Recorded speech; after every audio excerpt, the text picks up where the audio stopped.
Viewers, हम कर रहे हैं कक्षा 10वीं गणित की प्रश्नावली 2.2 का प्रश्न नंबर दूसरा और दूसरे का तीसरा वाला हम कर रहे हैं। तो प्रश्न हम पहले पढ़ लेते हैं। प्रश्न दे रखा है, एक द्विघात बहुपद ज्ञात कीजिए जिसके शून्यकों के योग तथा गुणनफल क्रमशः दी गई संख्याएं हैं। तो इसका पहला और दूसरा प्रश्न हम कर चुके हैं, आप तीसरा कर रहे हैं तो हल करेंगे। यहाँ पर हमें बहुपद निकालना है, ठीक है, बहुपद निकालना और हमें शून्यकों का योग तथा शून्यकों का गुणनफल दे रखा है। तो हम सबसे पहले लिखेंगे, यहाँ पर दिया है शून्यकों का योग, शून्यकों का योग बराबर 0। शून्यकों का योग हमें 0 दे रखा है तथा शून्यकों का गुणनफल, शून्यकों का गुणनफल बराबर √5 यह दे रखा हमें। और हमें यहाँ पे बहुपद ज्ञात करना है। तो बहुपद किस रूप में होता है? बहुपद किस रूप में होता है हमें पता है, ax2 धन bx धन c इस रूप में बहुपद होता है। तो यहाँ पे हम यदि a b और c का पता कर लेंगे, निकाल लेंगे तो हम बहुपद भी बना लेंगे। हमें तो बहुपद ही ज्ञात करना है।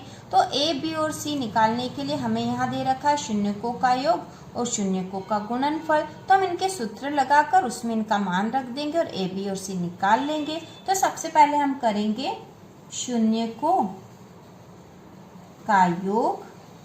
शून्यकों का योग का सूत्र क्या होता है हम इसके पहले के सवालों में भी कर चुके हैं। तो शून्यकों का योग होता है ऋण b/a। अब यहाँ पर इस सवाल में तो हमें दे रखा है शून्यकों का योग बराबर 0 दे रखा है। तो हम यहाँ पर लिख देंगे शून्यकों का योग की जगह हमने लिख दिया 0 बराबर ऋण b/a।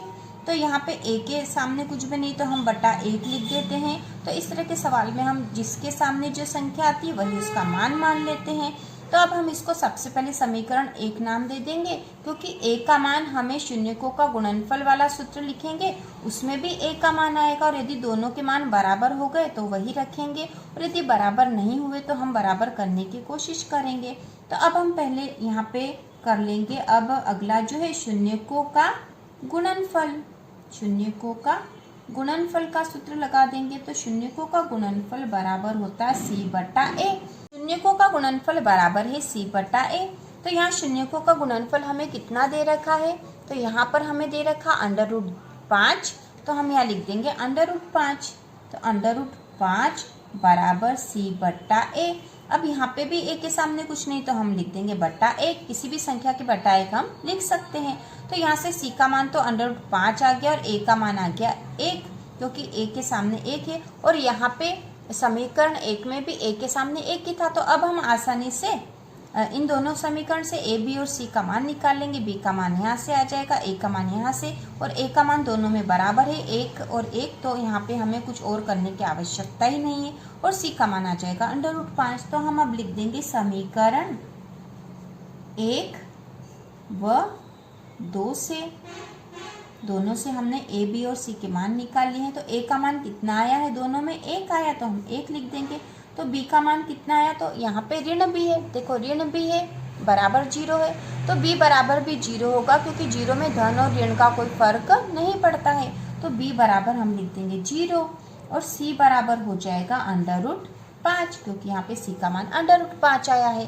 तो अब हमारे पास a b c आ गए हैं। अब हम लिखेंगे बहुपद, ठीक है, हमें तो बहुपद बनाना है। और बहुपद का फार्मूला क्या है? ax2 धन bx धन c। अब इसमें हम यदि a b c के मान रख देंगे तो हमारा जो ये बहुपद आ जाएगा। अब a के स्थान पर क्या लिखेंगे? 1, ठीक है, 1 x2 धन b का मान क्या है? 0 और 0 में x का गुणा है तो 0 गुणा x, ठीक है, धन c का मान कितना है? √5 है। तो अब इसको और हल करना पड़ेगा, बराबर कर देंगे। 1 x2 तो 1 से कोई फर्क नहीं पड़ता, ये एक ही x है यहाँ पे। तो यहाँ सीधा हम x2 ही लिखेंगे। अब यहाँ पे 0 का गुणा x में होगा तो ये भी 0 हो गया, पूरी संख्या 0 हो गई। तो हमें इसको लिखने की आवश्यकता ही नहीं है। किसी भी संख्या में 0 का गुणा करते हैं तो वह 0 बन जाती है। तो ये पूरा 0 हो गया। तो यहाँ पे हमें ये पूरा नहीं लिखेंगे। और ये धन √5 है तो यहाँ पे आ जाएगा धन √5। तो x की घात 2 धन अंडर रूट 5 या x का वर्ग धन अंडर रूट 5 ये हमारा बहुपद आ गया है। ठीक है, तो ये हमारा बहुपद आया है और यही हमारा आंसर होगा। आंसर है x की घात 2 धन अंडर रूट 5, क्योंकि हमें बहुपद बनाना था और हमने बना लिया है। तो इसी प्रकार के और वीडियो देखने के लिए कक्षा 9वीं और 10वीं की संपूर्ण तैयारी के लिए चैनल को सब्सक्राइब कीजिए।